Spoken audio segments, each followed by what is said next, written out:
Galway. Interviewer ready? Yep. Green room ready? Yeah. Camera 1, Yep. 2, yeah. Audience ready? Woo! Yes! Right on set. 5, 4, 3, 2, 1. Hello and welcome to a very GCC Christmas.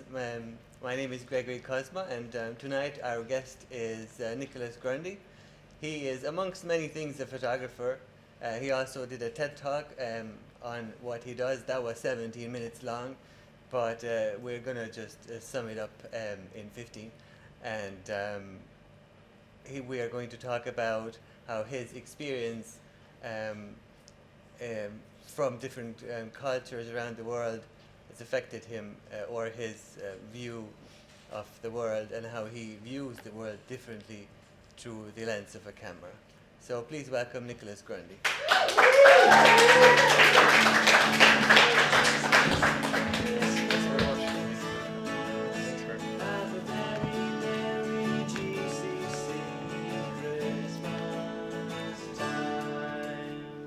Thank you. So thanks for coming again. And Thanks very much for having me. And excuse me. We talked a good bit about this, and I think we touched upon very interesting topics. But let's go back to let's start with the beginning. So you are an accomplished photographer now, but you started out as an army officer. So what has that got to do with photography? Well, normally nothing really. The military is very different from photography, and it's not thought of as a place for creative types at all. It's not really conducive to free thinking. You're told what to do, when to do it, how to do it. Not much room for free thought there, but there were times later in life since then. I've been out of the army for almost like 10 years now, where I've realized that it's helped me a lot in life, just as a person in general, and also especially with my photography.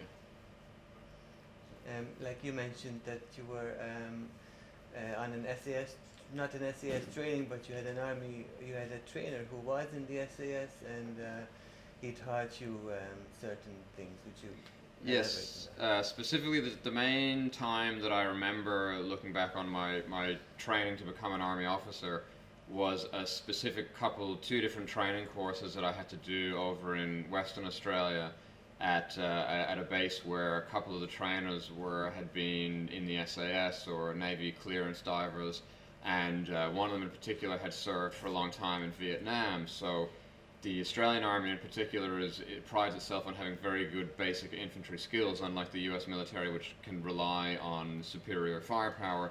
The Australians have to be better at sort of ground level, boots on the ground sort of guerrilla tactics.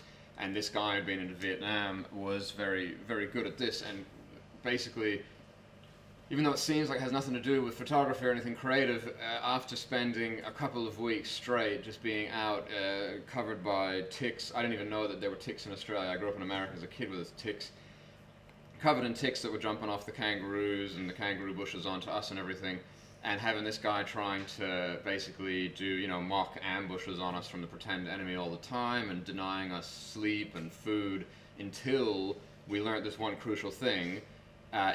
It really helped me become a better photographer. When he taught us, he said that the one crucial thing you guys have to learn here in the 2 weeks is you have to not stop looking at the trees. Don't just look at the trees and look at the bushes and the scrubland in front of you. What's that saying? Like, he can't see the forest for the trees or whatever. I never get it right. But he taught us, he said, look, I'll stop this. I'll let you eat and sleep again and put on a dry change of clothes or something if you stop getting ambushed. And the reason you're getting ambushed is because you're looking at the trees as if it's just two-dimensional. But you've got to look through the woods, the jungle, the scrubland. And ever since then, I came back from that course and I did another one with the same guy like a year later, and it kind of helped reinforce it more. And ever since then, I've never been able to look at the world in the same way. I suppose when you're kind of that, distraught for 2 weeks, it teaches you to look through. So if I'm out with even without the camera, but especially when I have my camera with me, I look like through into, shops and through the shop windows and out in the woods. I look through, a different layer of the trees, like you would have seen on the screen here in a minute in the photo in the jungle. There's different layers and depths to look at things. Mm-hmm. And I guess training also, army training would also prepare you a lot better for carrying all that heavy equipment. Like a tripod and a camera on its own could be like a 10 kilograms or whatnot. So that would stamina. It would increase your stamina as well, wouldn't it? Yeah, that's exactly right as well. The other thing it helped is that as a photographer, and I do some videography work as well, where you need even bigger, heavier tripods and things.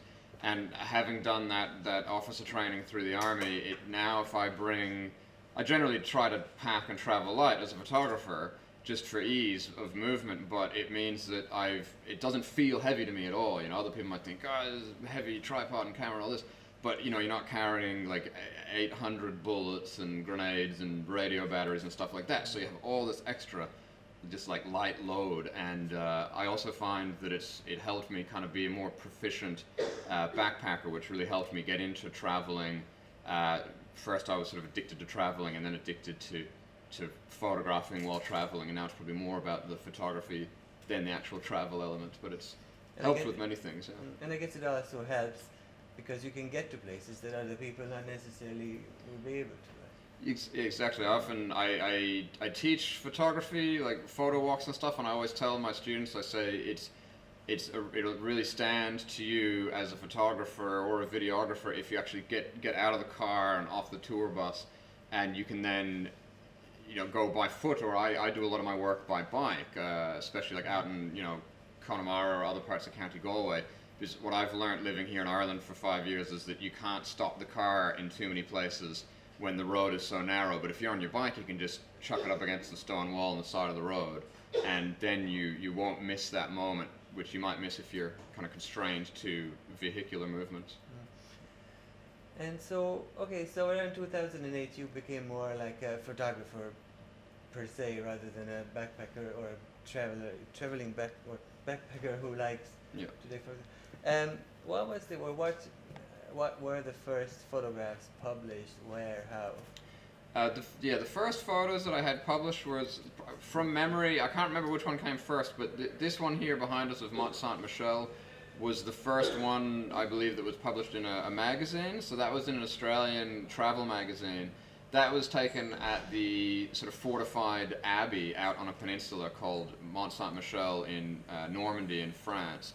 And that photo was taken actually this time, I think yesterday, 10 years ago, like the 4th of December 2008, and then it was published probably in 2012 was once I had it published in a magazine. And then the other one that was the first one published in a newspaper, which may have come just before or after this, was of like a sleeping temple guard in Egypt, and that was just sort of a funny scene. And this guy is supposed to be protecting against anybody who might vandalize or loot or something, and he's just having a snooze in the midday sun. He doesn't look like a soldier though, does he? No, not really. He doesn't look like a guard or a soldier or anything. He's just... The previous one, I really like the cinematic. Maybe it's just because of the aspect ratio of the, but it's very cinematic. And you told me that you don't use any Photoshop, right, or very little cropping, but that's really so. Those birds were there. Those the setting were there. The clouds and everything. Yeah. That's not touched or anything. Yeah, that's true. I try to have a very minimal style. My style, I guess, has been described by others as being very documentary.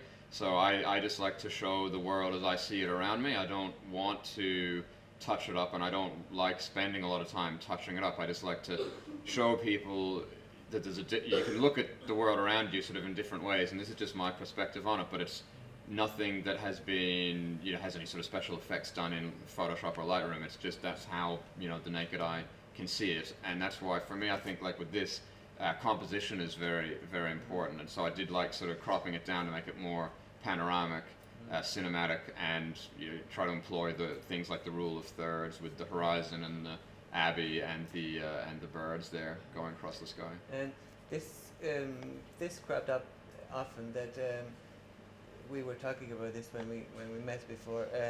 That you don't like you see the same things that everybody else, yet you see it. So you look at the same things, but you see different things, if that makes sense, or... Yeah, I guess that's sort of it. Like, if we go back to the army training, I especially when I have the camera with me, I really just enjoy, like, looking and observing. and I try to look at things and just move even just a few steps left or right or up or down on my feet and just find a slightly different way of cropping or framing or positioning something. And that comes back again to composition, which I think is very important, and a lot of people forget about nowadays in the age of instant sort of Photoshop and Instagram and Instagram filters and whatever. But if you come back to the basics, you actually have to compose an interesting photo and frame the subject, in an aesthetically pleasing way. That's something that I really wanted to talk about. Is nowadays everybody seems to be a photographer. Like, everybody takes photos and everybody claims to be a photographer. But you've been published in National Geographic, so I mean, what is the difference between a professional photographer who gets published in National Geographic and then all the other professional photographers? Excuse the quotation mark, if anyone. Well, yeah, it's true what you say. Like, people for years have been saying to me, like, oh, but you're like a professional photographer. You're not on Instagram. How can you not be on Instagram? And I only joined Instagram finally about like a month or two ago because of the National Geographic publication. They said they were going to like share it on social media and on Instagram specifically. And my wife said, okay, look, maybe this is a good enough excuse for you to actually go on Instagram, right? But in terms of like the difference, I suppose, like I started off, 10 years ago, 2008 was when I started to get really into it, and people who back then were maybe at my level now would have seen me as like, oh, who's this guy? Some young whatever social media guy coming in, and it's very, very competitive and everything. But I guess the difference, one of the many differences, I suppose, is just sticking at it for 10 years, and trying to work at it full time. Even full-time when you have a normal job, and then eventually when I did leave my normal full-time job, then sticking with it full-time for many years, even if it takes a long time to get the ball rolling. But like the big thing with this is I gave a talk about this just like a month or two ago at NUIG here, and I was speaking about how this came about. And the really interesting thing is that I used to think 10 years ago that in order to get published somewhere like, this is National Geographic Traveler magazine, actually. And sorry, I was just going to, just so that everybody knows, this was taken 10 years ago. Yeah, So exactly, that's my point. So like 10 years ago, I thought that to be published somewhere like this, which was a dream of mine back then, that I had to just keep taking better and better photos and become a better photographer. But as my wife said to me, just when this happened only like 3 months ago, she said, well, actually, it was only published a month and a half ago, but my wife said to me, she said, listen, the funny thing is you actually had the photo the whole time, the whole 10 years when I was thinking, I need to do this, I need to do that, I need to, bust my backside trying to do this and trying to be a better photographer, blah, blah, blah. I had the photo that was actually like a good enough quality and standard to be published in a National Geographic publication all along. And the difference is I had to spend the last 10 years learning how to pitch it, how to be a better editor, like a better photo editor of my own photos, and to build up the confidence to be able to pitch more confidently, and to know the right person to contact as well, to actually send the pitch to. I wish we had more time to talk about this, but next time. Another day. Yeah. But and now you're going to Ecuador to go back into the jungle, right? Yeah, that's the next big thing. I haven't been in like the jungle really, I guess, since the army and since when I was a backpacker like 10 or 11 years ago. Where is this, by the way? This is actually in Australia, not Ecuador. So that's about only 10 kilometers from the Australian Army Jungle Warfare Training Center. But this was as a civilian in a national park here. But you can see that it's perfect for jungle warfare training. But the next big thing now is heading off to Ecuador in I think about a year and a half from now. So it takes a long time to plan the expedition and secure funding and permission and everything. But that just came up just by chance recently, which is what I love about it. I feel like I've finally gotten to a point now where I don't have to be trying to chase up work, but I was just taking photos for a brand new client, just photographing her house for sale, and she turned out to be one of Ireland and the UK's preeminent botanists. And we were talking, and I said, oh, you have a real tan. Were you over in Portugal or something? She said, no, I just got back from a month in Ecuador. And I said, oh, I love the jungle, you know, I've been like 10 or 11 years, I haven't been to the jungle at all. I was there with the army and as a backpacker. And she said, oh, look, I understand that you can speak German and you used to speak Chinese. And look, if you can pick up Spanish in a year, and if you know, truthfully, if you were okay in the jungle in Australia and Asia, then would you be able to be my photographer for my next expedition to this biodiversity hotspot in Ecuadorian Amazon? Because my last couple of photographers they just couldn't really hack it, you know? And I said, yeah, that would be a dream. I just need to check with my wife if that's okay. We have 2 very young daughters. And I said, it can't be this year or next year, but 2020 probably the earliest. And she said, well, it won't be till then anyway, so. Well, hopefully it won't get lost, and you can look through the Yeah, hopefully some of the old stuff will come back to me. Yeah. And thank you very much for coming, and hopefully we'll do it again sometime later. Yeah, thanks very much. Thank you.